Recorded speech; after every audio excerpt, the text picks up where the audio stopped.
तो 11th class economics में states कर रहे थे हमने एक पार्ट कंप्लीट किया था।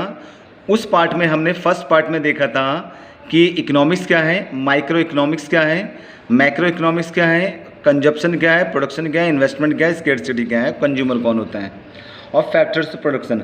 आज हम करेंगे इसका सेकंड पार्ट।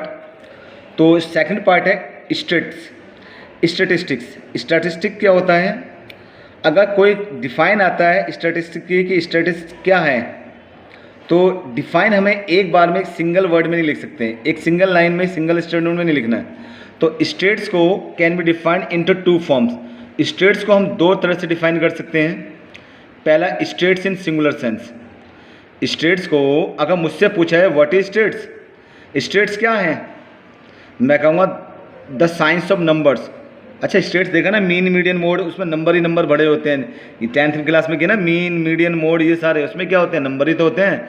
तो अगर मुझसे मेरी डेफिनेशन पूछी जाए व्हाट इज स्टेट्स, तो मैं बोलूँगा द साइंस ऑफ नंबर्स, संख्याओं का विज्ञान, science of numbers is called stats. लेकिन ये डेफिनेशन एक्सेप्टेबल नहीं होगी। मैंने कहा नंबर, साइंस ऑफ नंबर्स। तो स्टेट्स को क्या किया जाएगा, can be defined into two forms, stats in singular sense, stats in plural sense. Singular sense में और प्लूरल सेंस में।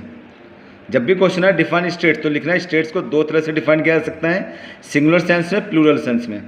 अब सिंगुलर सेंस क्या होता है? अच्छा देखो, सिंगुलर सेंस से पहले बताऊं, जब भी सरकार को कुछ डाटा की ज़रूरत होती है, पहले डाटा इन्फॉर्मेशन की ज़रूरत होती है, पहले डाटा को कलेक्ट किया जाता है। याद है ना, primary data, secondary data, census method, sample method. तो पहले डाटा को कलेक्ट किया जाता है, पहले डाटा को अच्छा पहले डाटा को इकट्ठा किया जाता है। जैसे अभी जनगणना सेंसस करवाई, पहले सरकार क्या करेगी, डाटा को कलेक्ट करेगी, इकट्ठा करेगी। इकट्ठा करने में उन्हें अलग अलग पार्ट में बांटी, मेल फीमेल में बांट सकती है, east west north zone south zone में हिसाब से बांट सकती है, एज के आधार पर बांट सकती है, मेल फीमेल के आधार पर बांट सकती है।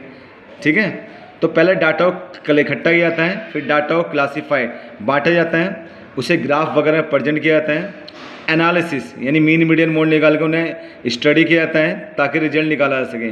तो सिंगुलर सेंस में वो सारे मेथड्स में डाटा को डील किया जाए। तो in statistics in singular sense, statistics in singular sense refer to all the methods. Singular sense में स्टेट्स वो सारे मेथड हैं in which data are collected, classified, presented and analysis is made to obtain desired result.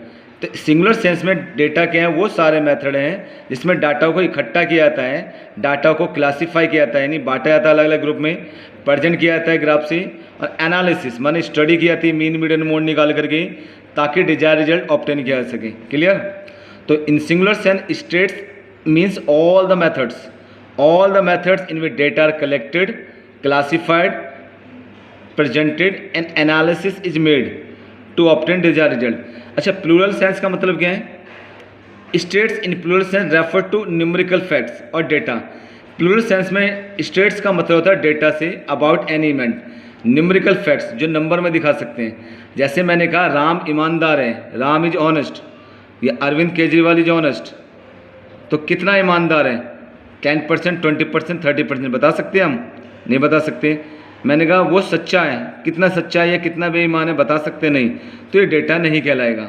तो states में क्या लिया जाता है, वो सारे डेटा जिसे न्यूमेरिकल फॉर्म में, नंबर में दिखा सकते हैं। ठीक है, यहाँ पर नेक्स्ट यहाँ पे कैरेक्टरिस्टिक्स ऑफ स्टेट्स या फीचर्स ऑफ स्टेट।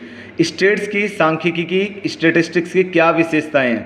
पहला, it is a aggregate of facts, यानी इट डील्स विद एग्रीगेट, ये पूरे ग्रुप को डील करता है, एक सिंगल को डील नहीं करता। स्टेट्स हमेशा पूरे ग्रुप को डील करेगा। जैसे मैंने कहा कि मेरे मैथ में मार्क्स इतने थे 10th में, ठीक है, 70 80 कुछ भी, मेरे मार्क्स 70 थे मैथ में 10th क्लास में, तो ये बताओ ये होंगे नहीं होंगे? मैंने कहा मेरी पूरी परसेंटेज इतनी थी, पूरे सब्जेक्ट की 10th में इतनी थी, ये क्या कहलाएगा, स्टेट्स कहलाएगा। ठीक है, राम के पास 100 रुपये हैं, ये डेटा तो है, नंबर में है, लेकिन स्टेट्स नहीं है। कहने का मतलब है स्टेट्स जो है पूरे ग्रुप को डील करता है। अगर मैं आपकी क्लास में जाऊं, एक बच्चे के नंबर पूछूं, एक बच्चे के नंबर कि 10th में कितने मार्क्स आए हैं, ये स्टेट्स नहीं कहलाएगा। क्यों नहीं कहलाएगा? क्योंकि पूरे ग्रुप को नहीं लिया, पूरे क्लास को नहीं लिया। तो स्टेट्स मेरा एग्रीगेट को डील करता है, इंडिविजुअल को नहीं। क्लियर? सेकंड है, it deals with numerical facts. ये नंबरिकल फैक्ट, उन्हीं फैक्ट को डील करता है जिसे नंबर में दिखा सकते हैं। It deals in quantity not quality, ये क्वांटिटी में डील करता है लेकिन क्वालिटी में डील नहीं करता है। क्वांटिटी का मतलब संख्या में डील करता है। मैंने कहा राम ईमानदार है, ये डील नहीं करेगा। राम के पास 100 रुपये हैं, राम की परसेंटेज इतनी है, ये नंबर में डील करता है, क्वालिटी में डील नहीं करता, किसी गुणों में डील नहीं करता। Number 3, it is affected by multiplicity of causes, ये कई कॉजेस से, एक ही फैक्ट कई कॉजेस से प्रभावित होता है। जैसे मैंने कहा इंडिया में 28%, इंडिया में 28%, 28% पॉवर्टी है, निर्धनता है, गरीबी है। तो इंडिया में 28% पॉवर्टी है, तो 28% पॉवर्टी क्यों है, क्या क्या रीज़न है? बहुत सारे रीज़न होंगे। हो सकता है देश की ग्रोथ रेट अच्छी ना हो सकता है डिस्ट्रीब्यूशन इनकम ना हो। तो स्टेट्स में क्या होता है, कोई भी फैक्ट बहुत सारे फैक्ट से अफेक्टेड होता है, बहुत सारे कारणों से अफेक्टेड होता है। नेक्स्ट है reasonable accuracy. Reasonable accuracy, states के जो रिजल्ट्स होते हैं वो रीजनेबल एक्यूरेट होते हैं। रीजनेबल एक्यूरेट माने, मान लो परसेंट निकाली, परसेंटेज आ गई हमारी 55.5, 56.5, 50 या 80.5, तो पॉइंट में आ गई। अब पॉइंट में आ गई तो ये बताओ पॉइंट में आ गई या क्या ट्रू है, क्या पॉइंट में नंबर मिलते हैं? नहीं मिलते ना, सीबीएसई में नहीं मिलते बिल्कुल। या मैंने कहा इंडिया में जो एवरेज एज है लोगों की, एवरेज एज वो 60.7 है, 60.7, 60.7। अब कोई एक व्यक्ति वेंटिलेटर पे है, वो पढ़ा लिखा है, वो डॉक्टर से कहता है डॉक्टर मेरे इंडिया की एवरेज 60.7 है, अभी तो मैं मर ही नहीं सकता, मैं तो 60 साल का होऊंगा जब ही मरूंगा।